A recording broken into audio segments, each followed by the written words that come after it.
A WW está de volta agora com a participação do Ricardo Salvador de Toma. O Ricardo, venezuelano, é doutor em estudos estratégicos internacionais pela Universidade Federal do Rio Grande do Sul.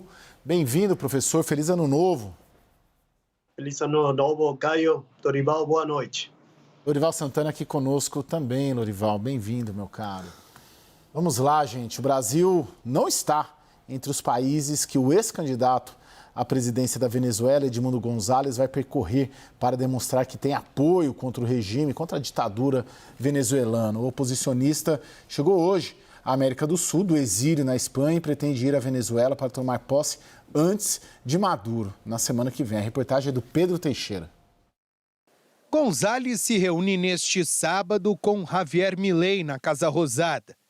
A comunidade venezuelana no país foi convidada a se reunir em frente à sede do governo na Praça de Maio. O presidente argentino é um dos maiores críticos do regime chavista. Reconheceu González como vitorioso nas eleições e retirou a representação diplomática em Caracas, hoje sob custódia do Brasil. À tarde, González se encontra com o presidente uruguaio, Luiz Lacalle Pou, em Montevidéu. O Uruguai também reconheceu a vitória da oposição venezuelana. É o primeiro retorno de González à América do Sul desde que se exilou na Espanha em setembro passado, alvo de mandado de prisão. A Justiça da Venezuela oferece uma recompensa de $100 mil pela sua captura. Mesmo assim, o oposicionista pretende voltar ao país para tomar posse. Que com medo não se vai à guerra. Por eso es que yo estoy convencido de que voy a viajar a Venezuela por alguna vía para tomar posesión de Venezuela. Até o momento, o Brasil não consta entre os países que o oposicionista irá visitar. Sob reserva, diplomatas brasileiros avaliam que não seria prudente receber o ex-candidato diante das tentativas do país de se colocar como mediador entre governo e oposição na Venezuela por uma saída pacífica sobre as eleições locais. Um objetivo cada vez mais distante. Desde as eleições venezuelanas, no meio do ano passado, a relação entre o presidente Lula e seu antigo aliado se deteriorou. O petista não reconheceu a vitória de Maduro e exige a apresentação das atas eleitorais, o que o líder venezuelano considera uma afronta. Em outubro, a relação entre os países ficou ainda pior. Nicolás Maduro viajou até Kazan, na Rússia, para a cúpula dos BRICS e reivindicava a entrada do país no grupo, o que não aconteceu por pressão do Brasil. Por sua vez, o governo venezuelano até agora não convidou Lula para a posse de Nicolás Maduro na semana que vem. Se o convite vier, o governo deve enviar apenas a embaixadora em Caracas como representante. O que ainda assim pode ser visto como uma forma de reconhecimento do governo brasileiro da reeleição de Maduro ao seu terceiro mandato. Vamos lá, Ricardo, tem vários pontos aqui para a gente tratar nessa conversa, mas eu queria começar. A sua percepção é de que o Maduro assume na semana que vem mais forte em relação ao que já foi ou mais frágil politicamente em relação ao que já foi? Assumirá e se consagrará dentro desse selecto grupo de ditadores. Será legalizado nessa condição sob observação de diversos governos democráticos da região. Agora, é internacionalmente difícil falar de algum tipo de poder de influência, de algum tipo de fortaleza de um regime que controla um Estado nacional sem nenhum tipo de capacidade produtiva, sem nenhum tipo de influência no âmbito regional, mesmo no Caribe, e que, além do mais, representa um grande desafio, um vecino incômodo, por quanto gera grandes problemas de governança migratória. Agora, o que se traça é um cenário de isolamento, né? Vamos dizer assim, que é típico dessas ditaduras. Na prática, você vislumbra algum movimento no curto, médio prazo, que poderia, de alguma maneira, abalar a ditadura venezuelana, tirá-lo do poder no limite, ou não? Nos acostumaremos, nós, aqui sul-americanos, vocês, venezuelanos, inclusive, a uma ditadura no continente sem prazo para terminar? Então, Caio, quando observamos as declarações do próprio presidente eleito Edmundo Gonçalves, parece que todas as cartas estão sendo apostadas à própria toma, à própria posse do presidente Donald Trump. Acredito que a principal estratégia do governo venezuelano é entrar nessa sorte de guarda-chuva do governo estadunidense e das eventuais ações que sejam dirigidas pelo próprio e futuro secretário de Estado, Marco Rubio.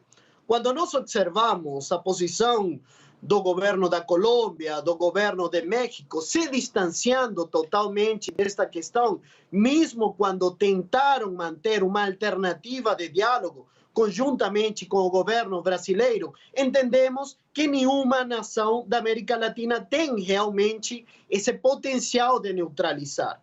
O Brasil deixou muito a desejar nessa questão e o que observamos com surpresa é que a Argentina pretende assumir essa posição de liderança, até recebendo Edmundo Gonçalves, e o que espero nos próximos dias é a realização de um acto em Buenos Aires, onde provavelmente não descarto a possibilidade de que o próprio Edmundo Gonçalves tenda a se juramentar como presidente ante a diáspora venezuelana em qualquer país da América Latina. Acredito que provavelmente isso vai ser feito para tentar gerar algum tipo de pressão regional, internacional e, ao mesmo tempo, ele honrar a sua palavra. Lembrando que o Edmundo Gonçalves, em diversas declarações, reafirmou que iria se juramentar, que iria tomar posse como presidente.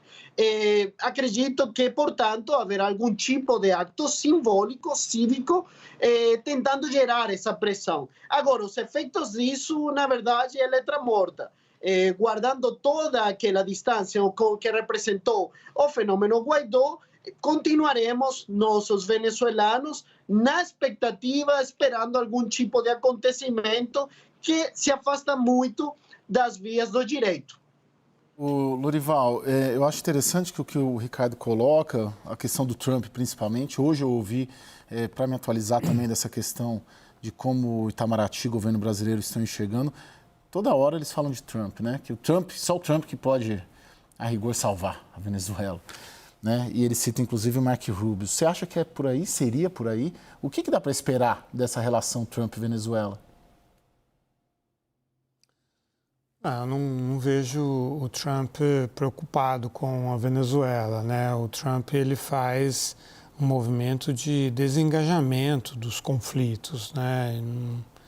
Não consigo imaginar em que contexto que ele teria algum tipo de interferência na situação venezuelana, além daquilo que os Estados Unidos já vem fazendo, né? Das sanções, das ações judiciais, né? Das investigações do envolvimento do regime bolivariano com o narcotráfico, né? E esse tipo de questão, assim... Petróleo, talvez, Lorival? Já existem as sanções, né, em relação ao petróleo venezuelano. Então, não sei, não acho que isso teria uma grande mudança, não. É uma mudança política, claro, e aí o Javier Milei, ele é digamos, um porta-voz, não um porta-voz, mas uma ponta de lança, né, do Trump na América do Sul, é o grande interlocutor do Trump aqui na região, e se firma nisso também com relação à Venezuela. O regime bolivariano dá sinais assim de uma fragilidade interna, de um certo nervosismo, né? E eles sobrevalorizaram essa intenção do Gonçalves de ir à posse no dia 10, de se sagrar presidente eleito, o que demonstra que há fraturas em termos de lealdade no interior do regime. Eu acho que esses elementos que são os mais, digamos, promissores com relação à queda desse desse regime. O Diosdado Cabello, né, que se tornou ministro do interior depois dessa eleição fraudulenta, no domingo ele chefiou um espetáculo assim estranho, né? Ele que foi tenente do Exército, saiu em 92 na tentativa de golpe militar contra Carlos Andrés Pérez, comandado pelo Hugo Chávez, que era tenente-coronel, e eles acabaram presos e depois indultados, e Chávez se elegeu no final dos anos 90. Mas o Diosdado Cabello, que era então ex-tenente do Exército, pegou um fuzil e mostrou como sabia disparar o fuzil, isso na inauguração de um centro de treinamento da polícia bolivariana, disse que a Venezuela tem muitos inimigos internos e externos e que está preparada com seus 20 mil homens das forças especiais, com que tem os melhores armamentos e que esses inimigos podem entrar na Venezuela, mas não sairão. Enfim, há uma série de sinais assim de nervosismo, né, de exagero, de sobrevalorização do que a oposição pode fazer. Lorival, eu queria começar esse assunto com você, então vou te direcionar a segunda pergunta. O Brasil mandando apenas a embaixadora, a nossa embaixadora em Caracas, significa o quê? Significa um endosso? Significa um distanciamento? Um sinal de afastamento do Lula do Maduro? Diplomaticamente, você que domina essa área como quase ninguém, o que significa a nossa embaixadora estar lá e não o presidente da República ou o Celso Amorim, que foi na eleição? O reconhecimento do Estado de fato, né? De que o Maduro é o governante de fato, não de direito. Já se o Brasil não reconhece a vitória eleitoral do Maduro, mas reconhece o regime do Maduro, reconhece a posse do Maduro, então reconhece como uma ditadura, né? Como um governo de fato. Daniel, tem alguma estratégia Brasil com a Venezuela? Não tem, Caio, porque o governo brasileiro errou. Errou quando imaginou que, criando as condições para uma transição negociada, para uma saída honrosa de Maduro, que poderia viabilizar, sim, uma mudança de regime, apesar de todas as demonstrações ao contrário do presidente da Venezuela. O Brasil apostou por esse caminho, em certo momento, com Colômbia e México, depois o México foi ficando de lado um pouco e deixando mais o Brasil e a Colômbia, e você veja que as conversas, as declarações, algum tipo de pressão também, deixou simplesmente de acontecer. É certo que o Brasil não poderia cumprir um papel, no meu entendimento, que a Argentina está cumprindo, que boa parte da Europa está cumprindo, ou que vizinhos menores, Chile e Uruguai, estão cumprindo. O custo de uma ruptura com a Venezuela, o custo de endossar Edmundo Gonçalves para Milei, para Boric, para Lacalle Pou ou o novo presidente do Uruguai, é bem diferente do custo para o Brasil, que tem um alto fluxo de imigrantes, relações comerciais, tem, enfim, um cenário. Qualquer instabilidade perto da fronteira com a Venezuela é muito mais preocupante para o Brasil do que é para a Casa Rosada, por exemplo. Agora, o Brasil erra de novo ao enviar a embaixadora Gilvânia Oliveira para a posse de Maduro. Está claro que a relação vai passar a ser de baixa intensidade diplomática, o Brasil não vai romper relações. Não me parece a melhor postura romper relações com a Venezuela diante de todos os interesses que nós ainda temos na Venezuela e da comunidade brasileira presente no país, mas não precisava mandar a embaixadora em Caracas e ainda assim continuar com essa relação de baixa intensidade. Mandá-la para a posse significa um reconhecimento tácito do presidente Nicolás Maduro como presidente de fato. Ô Ricardo, a sua percepção é de que o Brasil deixa de ser um player nessa tentativa frustrada e errática de conduzir a Venezuela para uma democracia e esse bastão, vamos dizer assim, né? Essa missão passa a ser do Javier Milei junto com o Trump? Efectivamente, Caio. Porém, tem um elemento que complica muito mais a posição brasileira. O governo brasileiro, de certo modo, ofereceu garantias tendentes a contrarrestar o que foi tratado como narrativas associadas ao governo da Venezuela, incentivando a que o Maduro construísse a sua própria narrativa. O governo brasileiro recebeu a Nicolás Maduro com tapete vermelho, com honras militares, e o Maduro circulou, se fotografiando diretamente com o presidente Lula. Então, não apenas deixa o Brasil um espaço e cede um espaço importante na região, como que também perdeu, de certo modo, seriedade ao permitir, ao posicionar o governo de Maduro de igual a igual, como se tratasse realmente de um governo democrático. Maduro vai, de certo modo, se legalizar como um ditador, mas o Maduro já não era um democrata. Ou seja, Maduro não se convirtiu automaticamente em um indivíduo autoritário. E vem crescendo. É um processo que estava se desenvolvendo. E o Brasil observava aquilo. Então, desde o momento em que concederam essa oportunidade dele construir a sua narrativa, e ele, portanto, passa a fraudar umas eleições e deixa essa reação tão grossa com o governo brasileiro, de certo modo afeta muito essa imagem, essa relação de confiança, e ao mesmo tempo lhe permite, então, a Argentina tentar se apresentar como uma alternativa regional. A questão agora com os Estados Unidos é a seguinte: a gente não pode esquecer qual é a situação de Nicolás Maduro diante dos casos existentes na Corte Penal Internacional.